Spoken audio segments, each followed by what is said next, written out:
Hello guys, जय जगन्नाथ, जय माँ समली।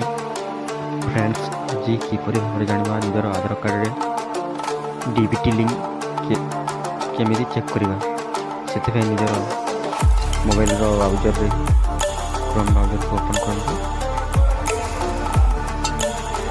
ତାପରେ UDI ୱେବସାଇଟ୍କୁ ଓପନ୍ କରିବେ। ତାପରେ ଇଂଲିଶକୁ ଏଠାରେ ସିଲେକ୍ଟ କରିବେ। तापरे डाउनलोड ऑप्शन रे क्लिक करेंगे।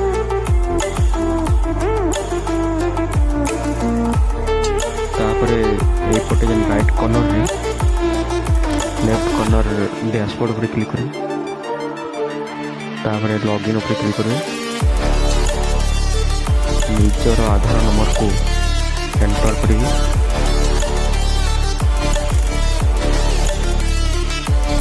कैप्चा को फिलअप करेंगे। तापर निज मोबाइल नंबर को गोटे OTP आस देखो सामान मोटा आसी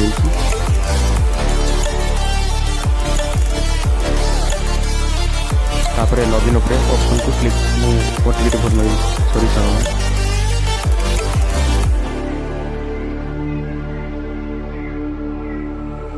तापर लॉगिन ऑप्शन रे क्लिक करेंगे। तापर टिके स्क्रॉल करिया परे बैंक सीडिंग स्टेटस उपरे क्लिक करेंगे। मोर वर्तमान उत्कल ग्रामीण बैंक रे लिंक है डीबीटी। दयाकोरी आपण माने एमिति भाबरे निजर बैंक अकाउंट सहित NPCI लिंक करबा चेक करिवे।